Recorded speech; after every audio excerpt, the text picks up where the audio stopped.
शिकवलं, ज्याने तुम्हाला घडवलं आणि आज सत्याच्या ठिकाणी बोलायला उभा केलं, ते एक फक्त गुरुजी आहेत. ते एक फक्त विसरला आणि याची जाणीव आम्हाला तुम्हाला करून द्यावीशी वाटते. मला अभिमान आहे. कुठल्याही संघटना आमच्या वेगळ्या नाहीत,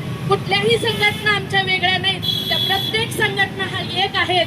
आणि जरी काही बांधव आले ना, सगळ्यांनी एकजुटीने सगळ्यांनी आपण काम करावे असं मी सगळ्यांच्या वतीने निषेध. धन्यवाद.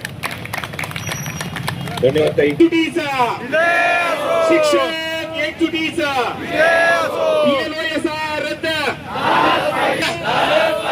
शैक्षणिक कामे बंद करा, बंद करा.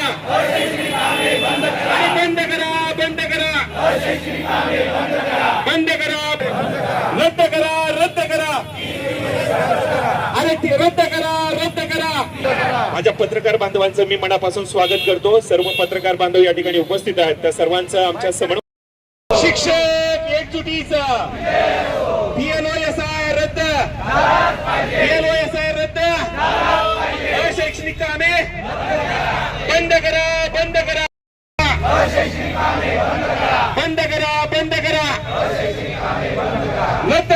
रद्द करा. अरे ते रद्द करा.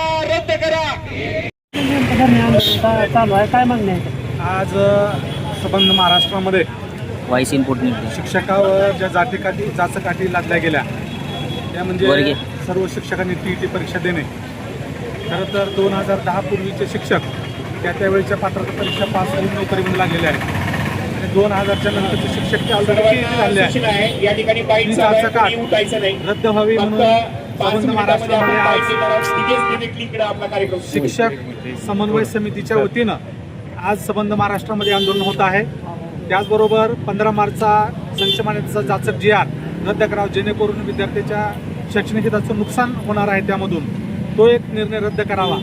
त्याचबरोबर आज इथं संबंध महाराष्ट्रामध्ये पहिला टप्पा म्हणून आम्ही इथं धरणे आंदोलन करत आहोत आणि जर ह्या आमच्या मागण्या मान्य नाही झाल्या तर भविष्यामध्ये आम्ही खूप मोठ्या प्रमाणामध्ये संबंध महाराष्ट्रामध्ये आणि राज्यामध्ये आणि देशामध्ये सुद्धा हे आंदोलन तीव्र करणार आहोत. हे आमच्या मागण्याकडे शासनानं जाणीवपूर्वक दुर्लक्ष केलेलं आहे, म्हणून आज शिक्षकाला रस्त्यावर उतरावं लागलं आहे. आणि निश्चितपणानं हे आमच्या मागण्या मान्य नाही झाल्या तर यापुढे शिक्षक आज आम्ही 1 दिवसाची शाळा बंद आंदोलन केलेलं आहे. भविष्यामध्ये आम्ही नियमितपणानं आंदोलनं करून दीर्घकाळासाठी शाळा बंद आंदोलन केलं जाईल आणि ज्या माध्यमातून जर विद्यार्थ्याचं नुकसान झालं तर त्या नुकसानीला सरकार जबाबदार राहील. हे आंदोलन हे शिक्षकाच्या मागणीसाठी त्याच्या म्हणजे फायद्यासाठी अजिबात नाही आहे. हे आंदोलन फक्त विद्यार्थ्याच्या फायद्यासाठी आंदोलन आहे. शिक्षकाची आणि विद्यार्थ्याची भेट होऊ द्या अशी आमची सरकारला विनंती आहे. आजकाल शाळाबाह्य कामामुळं या शिक्षकांची आणि विद्यार्थ्यांची 1.5-2 महिने भेट होत नाही आणि परिणामी विद्यार्थ्याचं शैक्षणिक नुकसान होत आहे. ते विद्यार्थ्याचं शैक्षणिक नुकसान होऊ नये म्हणून हे आमचं आंदोलन आहे. सरकारला आमची विनंती असेल की शिक्षकावरील अशैक्षणिक कामं जी आहेत ती पूर्णपणे रद्द करावी. SIR जे आहे ते SIR इतर यंत्रणेकडून मार्फत करून घ्यावं. BLOची कामं आहेत ती सुद्धा कामं इतर यंत्रणेकडून करून घ्यावीत आणि शिक्षकाचं मुख्य जे काम आहे विद्यार्थी घडवण्याचं, विद्यार्थ्याला अध्यापन करण्याचं, ते काम शिक्षकाला विद्यार्थ्यांसाठी करू द्यावं अशी आमची आग्रहाची मागणी आहे. मान्य झाले नाही का जर तुमच्या संघटनेचं म्हणजे काय असणार आहे, तुमचा दिशा काय असणार आहे? आता हे आंदोलन राज्यभर सुरू आहे आणि आम्ही पूर्वीच राज्यस्तरावर मजदूर संघटनेनं मुख्यमंत्र्यांना या मागण्या मान्य कराव्यात. कारण ह्या मागण्या शिक्षणाच्या आर्थिक हिताच्या नाहीत त्या, तर ह्या मागण्या ह्या विद्यार्थी हित धरून आम्ही केलेल्या आहेत.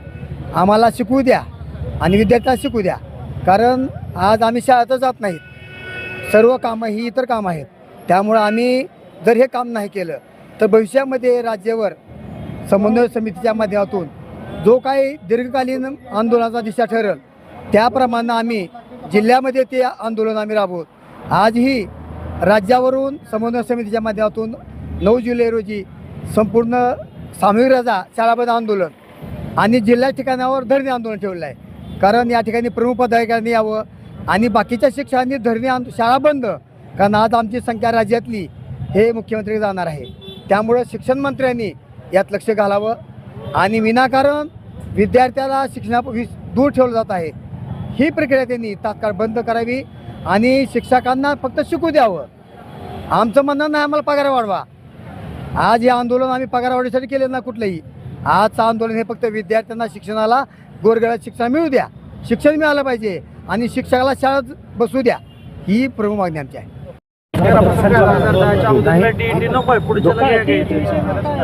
2013 पूर्वी जे शिक्षक नियुक्त झालेत त्या शिक्षकांना TET द्यायची कसलीही गरज नाही.